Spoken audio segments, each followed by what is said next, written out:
మీరు మీ అభిమాన shows and serials TV కన్నా ముందు ఈటీవీ విన్ యాప్లో చూడండి. Download and subscribe to ETV win app. 99 రూపాయలు మాత్రమే.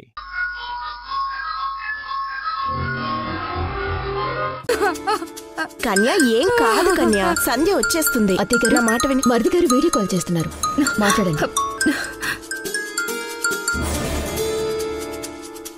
ఏరా యష్, సంధ్య కనపడిందా? మాట్లాడరా. ఇక్కడే గెస్ట్ హౌస్లో ఉందమ్మా. నాతో పాటు రమ్మంటే రానని మొండికేస్తుంది. నువ్వైనా తనకు చెప్పమ్మా. అమ్మే,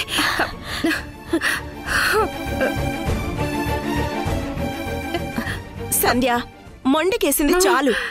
నీ గురించి ఇక్కడ అందరం టెన్షన్ పడుతున్నాం. యష్తో కలిసి నువ్వు త్వరగా ఇంటికి వచ్చేయమ్మా.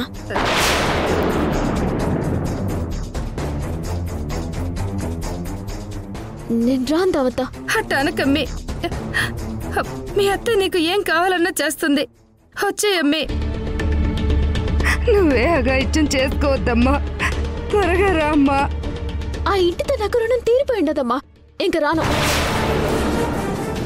సంధ్య చూడు, తిక్క తిక్కగా మాట్లాడుకో. చచ్చి ఏం సాధిస్తావు? దయచేసి నా మాట విని ఇంటికొచ్చేయి. అత్తయ్య నీ గురించి చాలా బాధపడుతున్నారు తెలుసా? నా మాట విను. బతికొండి నేను ఇంకా ఎవరిని ధరించాలక్క? నా సావు నేను సత్తాను. అయ్యో సంధ్య, ఇంట్లో వాళ్ళని ఇబ్బంది పెట్టకు. మూర్ఖత్వమైన నిర్ణయాలు తీసుకోకు. నా మాట వినమ్మా, ఇంటికొచ్చేసేయమ్మా. చూడమ్మి, ఎంతగా చెప్తున్నారు కదా, బుద్ధిగా మా మాట విని వచ్చేయమ్మా. మా మాట వినమ్మా. మీ అత్తయ్య నీకోసం ఏం కావాలన్నా చేస్తుందమ్మా. చేస్తావు కదా వదినా? అవును సంధ్య, చేస్తాను. నువ్వు త్వరగా ఇంటికి వచ్చేసేయ్, మేము ఉన్నాం కదా. అరే, అసలు నేను రానంటుంటే ఎందుకు అందరూ విసుగుతున్నారో? ఎవరేం చెప్పినా నేను రాను కాక రాను, అంతే. అయ్యో సంధ్య.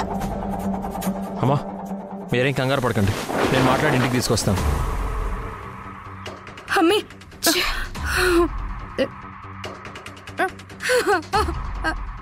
అమ్మే. కన్యా, యష్ తనతో ఉన్నాడు కదా.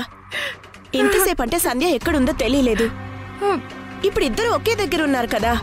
యష్ సంధ్యను తీసుకొస్తాడు, నువ్వు కంగారు పడకు. అట్నే వదినా. వచ్చేస్తానులే. చెల్లి, నాటకం మామూలుగా ఆడట్లేదే నువ్వు. కీప్ ఇట్ అప్, ఇలాగే కంటిన్యూ చెయ్యి. సంధ్య, అసలు నీ ప్రాబ్లం ఏంటి? మీరే నా ప్రాబ్లం. మీరు సిద్ధు ఒకటైపోతారని నా భయం. మీరు సిద్ధు కలిసిపోతే నేను బతికున్న ప్రయోజనం లేదు, అందుకే సావాలనుకుంటున్నాను. నేను సింధు కలవడం అనేది ఈ జన్మలో జరగదు సంధ్య. నిజంగానా? మీకు సింధు అంటే నిజంగానే ఇష్టం లేదా? ఇష్టం లేదు. సింధుని నా పిల్లల తల్లిగా చూస్తున్నానే తప్ప నా భార్యగా కాదు. మా భాగ్యం ఆరోగ్యం సెట్ అయ్యేంత వరకు సింధు భర్తగా తప్పక నటిస్తున్నాను. మా భాగ్యం ఆరోగ్యం సెట్ అయితే సింధు మా ఇంట్లోనే ఉండదు.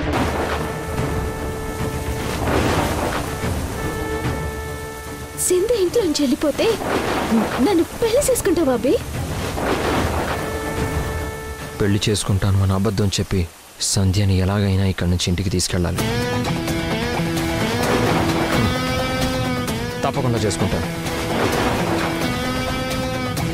అక్కడ అందరూ నీకోసం ఎదురు చూస్తుంటారు సంధ్య. పద వెళ్దాం. లేదంటే మళ్ళీ వర్షం తగ్గదు, వెళ్ళడం కష్టం అవుతుంది. త్వరగా వెళ్దాం రా. అబ్బి, ఈ వర్షంలో వెళ్ళలేం. అసలే మట్టి రోడ్డు, ఎక్కడైనా ఇబ్బంది రావచ్చు. వర్షం తగ్గుముఖం పట్టాక వెళ్దాము, సరేనా? రండి లోపలికి. సరే అయితే పదండి. పద.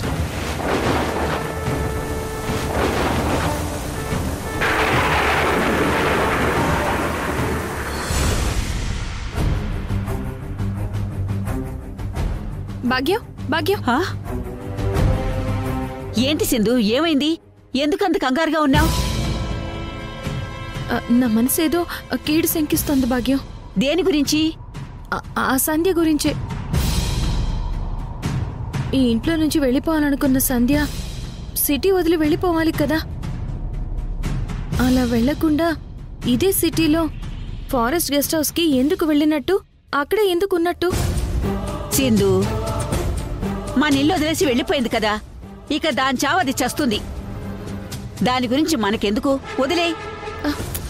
లేదు భాగ్యం, దీని వెనక ఏదో ప్లాన్ ఉందనిపిస్తుంది. సంధ్యను తీసుకురావడానికి అత్తయ్య, మధు లేక వాళ్ళ అమ్మే వెళ్ళొచ్చు కదా. అలా కాకుండా యష్ ఒక్కడనే ఫోర్స్ చేసి మరి మధు ఎందుకు పంపించినట్టు? అక్కడ ఏదో జరుగుతుందనిపిస్తుంది. మనం కూడా ఆ గెస్ట్ హౌస్ కి వెళ్దాం. పద భాగ్యం, పద. సింధు, ఎక్కడికి వెళ్ళేది? బయట ఎలా వర్షం పడుతుందో చూడు, ఉరుములు మెరుపులు కూడా వస్తున్నాయి. అయినా ఈ టైంలో మనం అక్కడికి వెళ్ళడం మంచిది కాదు, వద్దు. అయ్యో భాగ్యం, నీకు అర్థం కావడం లేదు. యష్ చుట్టూ వాళ్ళేదో వల పన్నుతున్నట్టు అనిపిస్తోంది. మనం వెళ్దాం. నీ పిచ్చిగాని వాళ్ల వల్లో పడి చిక్కుకోవడానికి యష్ ఏమైనా చిన్నపిల్లాడా ఏంటే? ఏమీ కాదు, అన్నీ యష్ చూసుకుంటాడు కదా. నువ్వు అనవసరమైన ఆలోచనలతో నీ మనసు పాడు చేసుకోకుండా వెళ్ళి ప్రశాంతంగా పడుకో, వెళ్ళు. అది కాదు భాగ్యం. సింధు, వెళ్ళి పడుకోమన్నానా? వెళ్ళు, వెళ్ళమ్మా.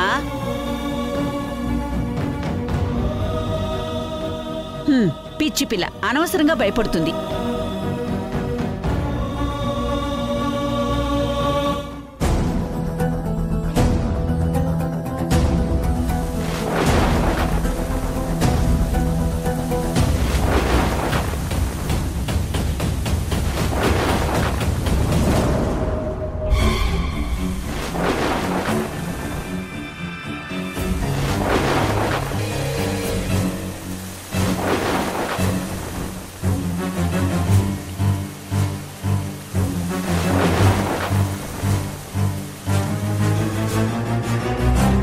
ఈ జ్యూస్ తాగ్గానే యష్ మత్తులోకి జారుకుంటాడు.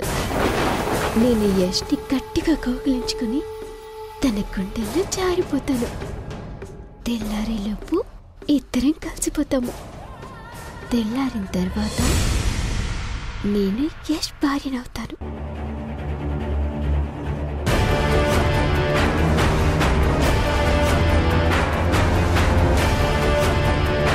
అభి, సారీ, తినటానికేమీ లేదు. ఈ జ్యూస్ మాత్రమే ఉండదు. పర్లేదు సంధ్య.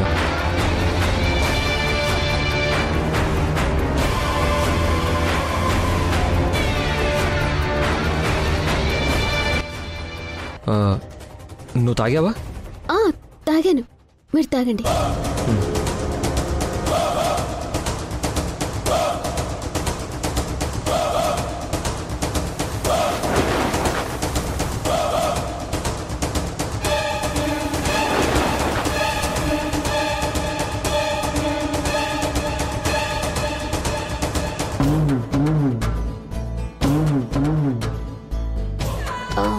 బయట ఇప్పట్లో వర్షం తగ్గేలా లేదు.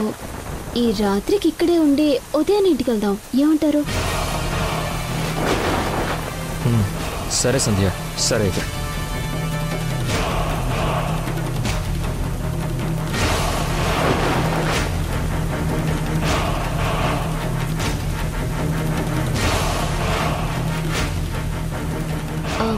అభి, పడుకుంటారా?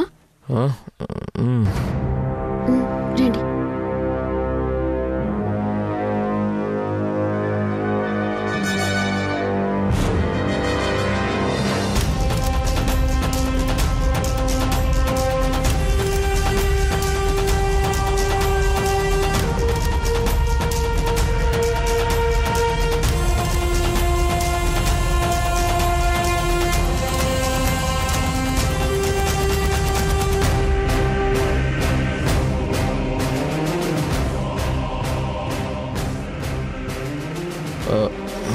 గుడ్ నైట్ సంధ్య.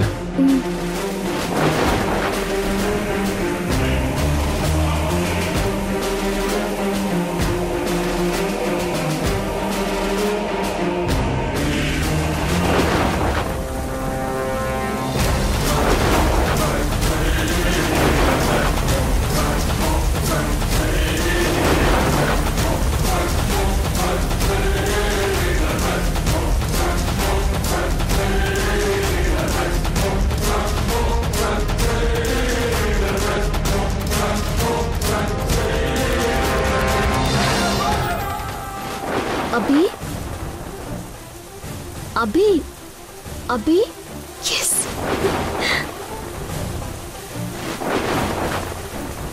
అంతా అనుకున్నట్టే జరుగుతుండది.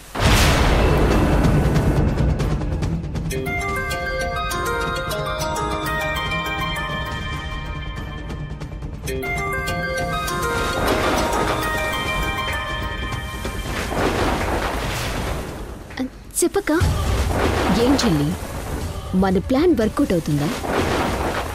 అవుతుందక్క. యష్ ఇప్పుడే మత్తులోకెళ్ళి నిద్రపోతా ఉంటాడు. గుడ్. యష్ ఇప్పుడు నా కంట్రోల్లో ఉన్నాడక్క. మరిది గారు నీ జీవితంలో ఉండాలన్నదే ఈ అక్క కోరిక చెల్లి. అందుకే ఈ ప్లాన్ వేశాను. థ్యాంక్స్ అక్క. నీ సపోర్ట్ వల్ల నేను యష్ భార్య కాబోతున్నాను. అన్ని మనకి కలిసొస్తుండాయక్క. టైంకి ఇక్కడ కరెంట్ కూడా పోయిండది.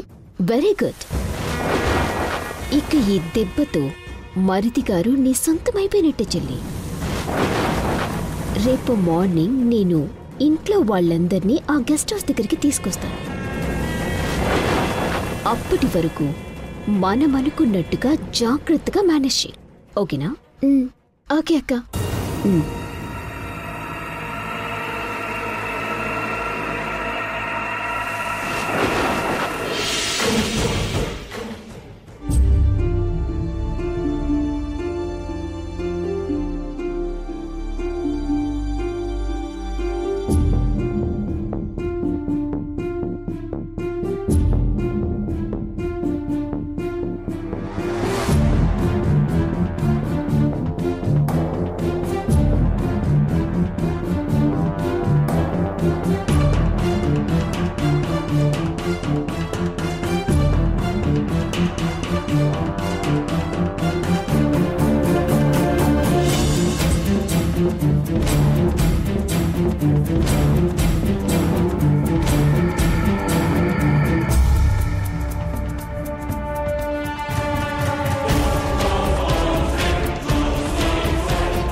అలా జరగకూడదు, అలా జరగకూడదు.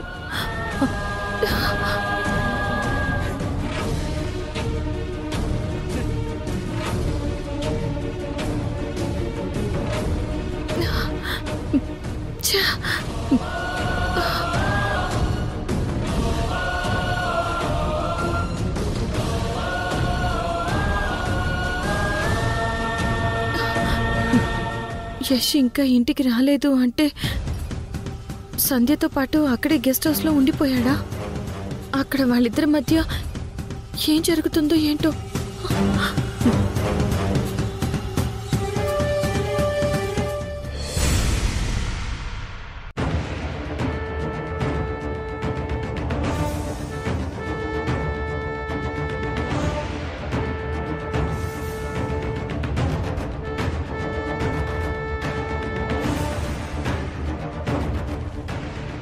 సంధ్య ఏంటి ఇంకా మెసేజ్ కూడా చేయలేదు?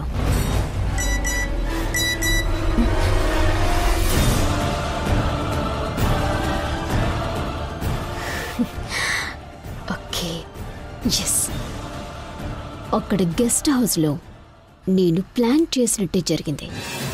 సింధు, నా శోభనాన్ని నువ్వు చేపించావు కదా. ఇప్పుడు నీ భర్తని నీకు శాశ్వతంగా దూరం చేసి సంధ్యకి సొంతమయ్యేలా శాసించబోతున్నాను. ఇప్పుడు చెప్తాను నీ పని.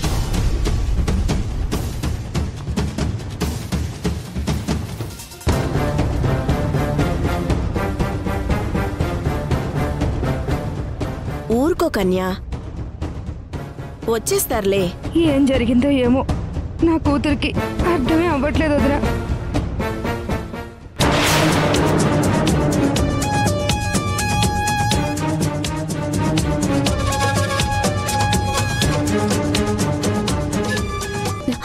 అయ్యో అత్తయ్య,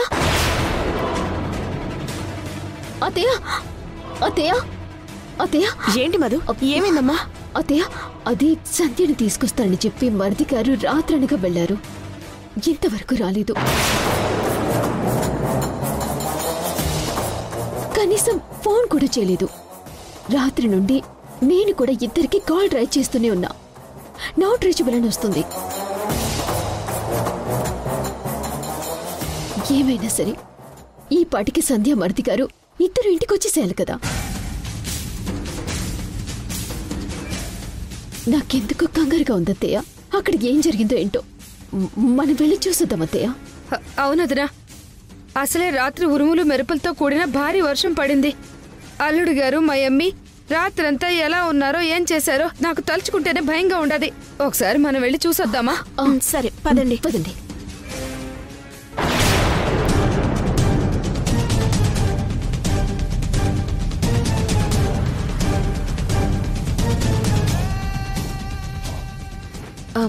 అత్తయ్య, మీతో పాటు నేను కూడా వస్తాను.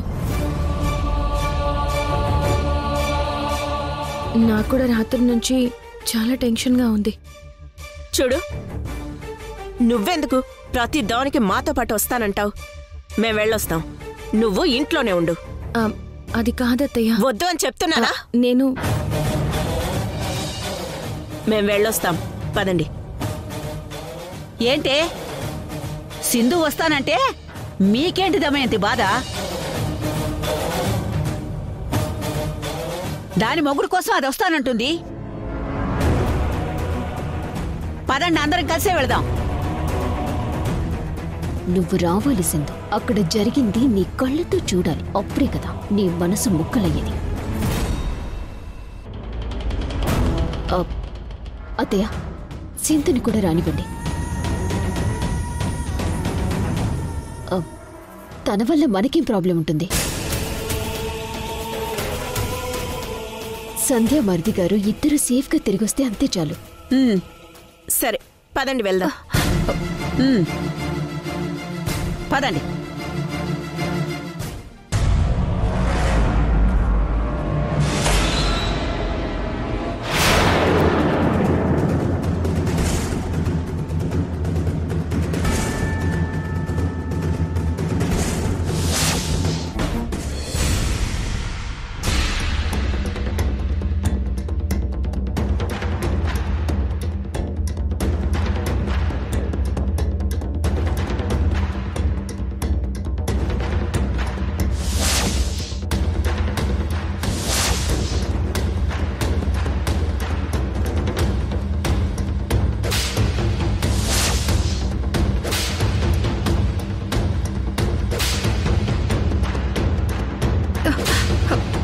వదినా, ఇదిగో అల్లుడు గారు కారు ఎండే ఉండదు.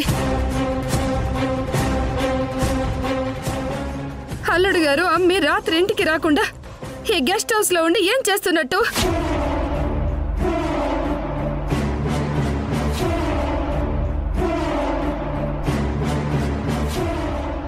అది నాకు అర్థం కావడం లేదు అసలు. ఏదో కారణముండే చెల్లె మరిది గారు ఇక్కడే ఉండిపోయారని నాకు అనిపిస్తోంది. అసలే రాత్రి వర్షం, ఉరుములు మెరుపులు, ఏం జరిగి ఉండదో ఏందో. కన్యాకుమారి, నీ పాడు అనుమానాలు ఆపుతావా? నా కూతురు రాత్రంతా ఇంటికి రాకుండా అల్లుడి గారితోనే ఉండిపోతే తల్లిగా నాకుండే భయం నాకుంటుంది బామ్మగారు. చూడు కన్యా, నువ్వు భయపడుతున్నట్టుగా ఇక్కడ ఏం జరుగుండదు. నోరు మూసుకొని లోపలికి పద. అమ్మే, అయ్యో అమ్మే, అమ్మే, అమ్మే తలుపు అమ్మే, అమ్మే చెల్లి.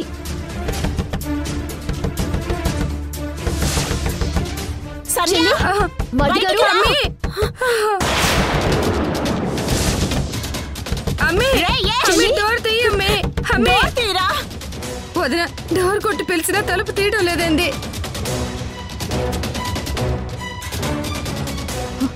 ఇంత పిలిచినా పలకటం లేదు అంటే చెల్లి మరిది గారు లోపల నిద్రపోతున్నారేమో అత్తయ్య.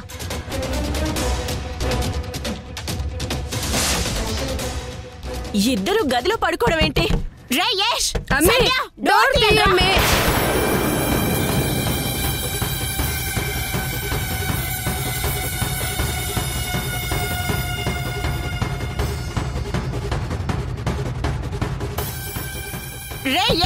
తలుపు తీ. చెల్లి చెల్లి అమ్మే చెల్లి అమ్మే చెల్లి అమ్మే.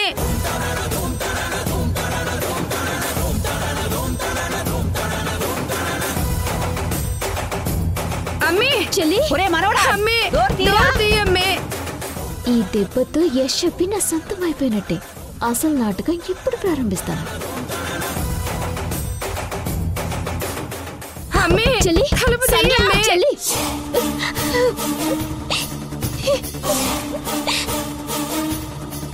అమ్మే చెల్లి చెల్లి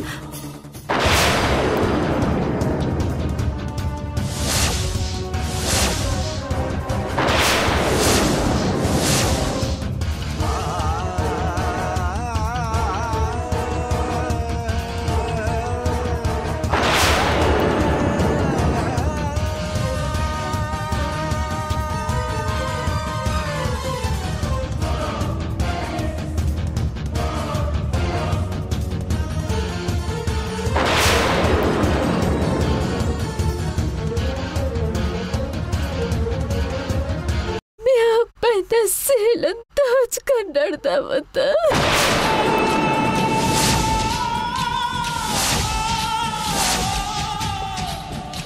నీ వల్ల నా బతుకు పోకి పాలైపోయినది.